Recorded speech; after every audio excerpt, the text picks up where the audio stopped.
ভারতীয় ক্রিকেটে এখন জয়সওয়ালের জয় জয়গান। জিম্বাবুয়ে সিরিজে প্রথম ম্যাচ হারের পরও এক ম্যাচ হাতে রেখে সিরিজ জিতেছিল ভারত। সেই ম্যাচে অপরাজিত 93 রানের ইনিংস খেলেছিলেন তিনি। তার সেই ইনিংসের বন্দনা শেষ না হতেই এবার সিরিজের শেষ টি-20তে গড়েছেন বিশ্ব রেকর্ড। জিম্বাবুয়ে ক্যাপ্টেন সেকেন্দার রাজার এক বলে 13 রান নিয়ে বিশ্ব রেকর্ড গড়েছেন ভারতের এই ক্ষুদে তারকা। সিরিজের পঞ্চম টি-20তে টস জিতে ভারতকে ব্যাটিংয়ের আমন্ত্রণ জানায় সেকেন্দার রাজা। ইনিংসের প্রথম ওভারে নিজেই আসেন বল করতে। তার করা প্রথম 2 বলে পরপর 2টি ছক্কা মেরেছেন ভারতীয় ওপেনার জয়সওয়াল। আন্তর্জাতিক টি-20তে প্রথম আইনি বলে 13 রান করা প্রথম ব্যাটসম্যান তিনি। সিকান্দার রাজার করা ইনিংসের প্রথম বলটি ছিল নো বল। যমুনা রেফ্রিজারেটর, খাবার ফ্রেশ তো লাইফ জম্পেশ। সেই বলে ছক্কা মারা জয়সওয়াল ফ্রি হিট ডেলিভারিতেও বলকে মাঠ ছাড়া করেন, আর তাতেই বিরলে রেকর্ডে নিজের নাম লেখান তরুণ এই ব্যাটার।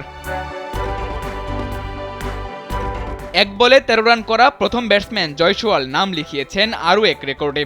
টি-20 ক্রিকেটে ইনিংসের প্রথম 2 বলে 2টি ছক্কা হাঁকানো তৃতীয় ব্যাটসম্যান তিনি। তার আগে এই কাজ করেছেন কেবল 2 জন ব্যাটার। 2022 সালে তানজানিয়ার ইভান সেলেমানি রুয়ান্ডার বিপক্ষে ইনিংসের প্রথম 2 বলে 2টি ছক্কা মেরেছিলেন। এছাড়া সম্প্রতি ওমানের বিপক্ষে ম্যাচে প্রথম 2 বলে 2টি ছক্কা হাঁকান ইংল্যান্ডের ওপেনার ফিল সল্ট। জিম্বাবুয়ের বিপক্ষে শেষ টি-20তে বিশ্ব রেকর্ড গড়া জয়সওয়াল ইনিংসকে পারেননি বেশি লম্বা করতে। প্রথম আইনি ডেলিভারিতে 13 রান করা জয়সওয়াল সেই ওভারেই সেকেন্দার রাজার বলে বোল্ড আউট হয়ে ফিরেছেন সাজঘরে। আগের ম্যাচের হিরো জয়সওয়াল এই ম্যাচে ব্যক্তিগত 12 রানে আউট হলেও তার কোনো প্রভাব পড়েনি ভারতীয় দলে।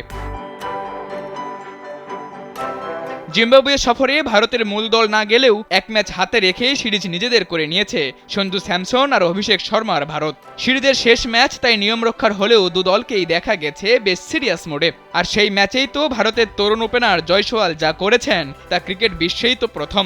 অদূর ভবিষ্যতে তার রেকর্ডে ভাগ বসানোর সম্ভাবনাও খুব একটা নেই বললেই চলে। সাদাতুর রাফি, কালবেলা।